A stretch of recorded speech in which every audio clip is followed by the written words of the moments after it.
असल में सुख दुख नथिंग, कुछ नहीं होता है, बस हमारा किसी चीज से लगाव ही हमारा सुख दुख है। कहने का अर्थ है जैसे मान लो कि मेरे पास ये रखा हुआ हाथ में, ठीक है, मुझे इससे लगाव हो गया, जब तक मेरे पास है मुझे लगता है कि आनंद आ रहा है, मजा आ रहा है इसका इस्तेमाल कर, कहीं किसी ने ले लिया, कहीं गुम हो गया तो दुख हो जाएगा। तो दुख सुख और दुख तुम्हारे अंदर है ही नहीं, बस तुम्हारा किसी वस्तु से लगाव ही तुम्हारा सुख दुख है। बस तुम कभी भी अपने आप को परख लेना कि मुझे किस बात से दुख होता है, किस बात से सुख होता है, तो तुम्हें लगेगा कि मुझे ये चीज मिलेगा तो मैं खुश हो जाऊंगा, और जब वो नहीं मिलता है दुख। तो कहने का अर्थ तुम्हारा सुख दुख इस बात पर निर्भर करता है कि तुम्हें क्या मिल रहा है और क्या जा रहा है, बस नथिंग है, और कुछ नहीं है। तो डिजायर क्या है? किसी चीज को पाने का ही तो डिजायर होता है ना। डिजायर कभी भी देखो, डिजायर मतलब कुछ करने और कुछ पाने की इच्छा। कुछ मान लो कि मुझे लगता है कि मैं कुछ करूं, भले दूसरों के लिए करूं, हो सकता है कि किसी की बहुत अच्छी भावना हो तो लगता है कि वो अपने परिवार के लिए करे कुछ, और नहीं कर पाता है तो क्या होता है, दुख होता है।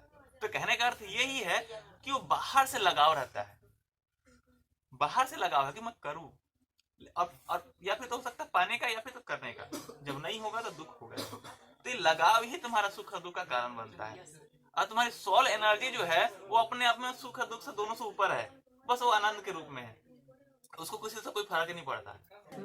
हाँ बोलो सर जी, जो महाभारत का युद्ध हुआ था वो तो द्वापर युग में हुआ होगा। ध्यान दो, महाभारत का युद्ध है ना, असल में महाभारत जो है ना वो सिर्फ असल में चारों चीजों का कंबाइंड रूप एक ना कहानी है।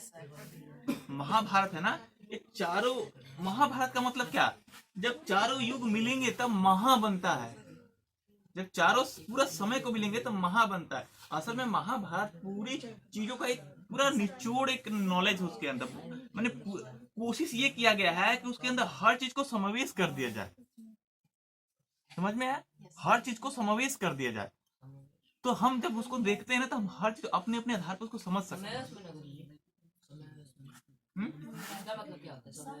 समावेश मतलब उसके अंदर हम कोशिश करते, जैसे बस वैसे समझो कि तुमने वो बफर सिस्टम वाला पार्टी में गए हो, थाली छोटा है और बस तुमको एक ही बार वहाँ इतना भीड़ लगा हुआ है कि बस तुमको अगर वो जो जहाँ बांटा जा रहा है ना वहां पर से एक बार निकल गए तो दोबारा घुसना मुश्किल है। तुम क्या कोशिश करोगे कि सब एक ही थाली में भर लो तो दोबारा ना जाना पड़े। और हम और वहाँ जो खाने पीने की चीज रखा है ना उसे वंचित भी ना हो जाए, इसीलिए क्या करोगे, सब जो भी मिला, पापड़ मिला, दाल मिला, उसके अंदर मिठाइयाँ मिली, सब भर लो।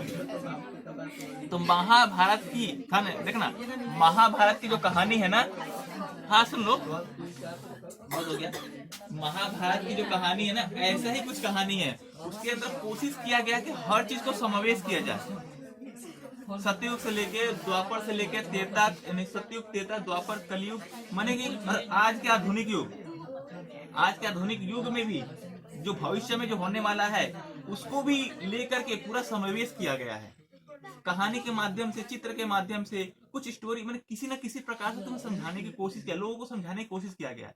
लेकिन फिर भी मान लो इतनी बड़ी चीजें हैं, छोटे से फ्रेम में कितना समझा सकते हैं, तो कहीं ना कहीं कोशिश किया गया है। तो महाभारत एक किसी एक युग की बात नहीं है, कभी उसको ध्यान से समझने की कोशिश करना, तब समझ में आएगा। बाकी डिस्कस करने के लिए तो बहुत कुछ है कि नहीं ऐसा नहीं होता है, टीवी में तुमने ऐसा देखा है, ठीक है, सब कुछ देखा, सब कुछ सही है, लेकिन असल में बहुत बड़े अर्थ को छोटे से शब्दों में समझाने की कोशिश करने की, बताने की कोशिश की गई है बात, ठीक है। तो अपने लेवल पे समझ के उसको देखना है, ठीक है। तो ये आप पूछो क्वेश्चन करिए। जैसे कि आप बोल रहे हैं कि आयरन एज से हम गोल्डन एज में जा सकते हैं, तो इन सब धारणाओं को लेते हुए, इतने सारे हम गलतियों को देखते हुए कैसे हम उसमें जा सकते हैं? हम भी तो इसी में रहते हैं, हम भी तुलनात्मक में रहते हैं, तुलनात्मक समाज में रहते हैं, फिर कैसे उसमें जा सकते हैं? आप बोल रहे हैं कि उसमें मतलब कुछ भी हिंसात्मक चीजें होता नहीं था, इससे उठकर उसमें कैसे जाएंगे? अच्छा, मैंने कि आयरन एस गोल्ड लेने में ध्यान दो, तो इसीलिए इसलिए पहले ही बता दिया था। असल में क्या है, ये जो सोल है, सोल में अपने आप में कभी कुछ नहीं है, उसके ऊपर क्या लगा है, सिर्फ खोल लगा होता है, कवर लगा होता है, कवर लगा होता है। तो कवर कैसे टूटेगा? अच्छी बातों से ही।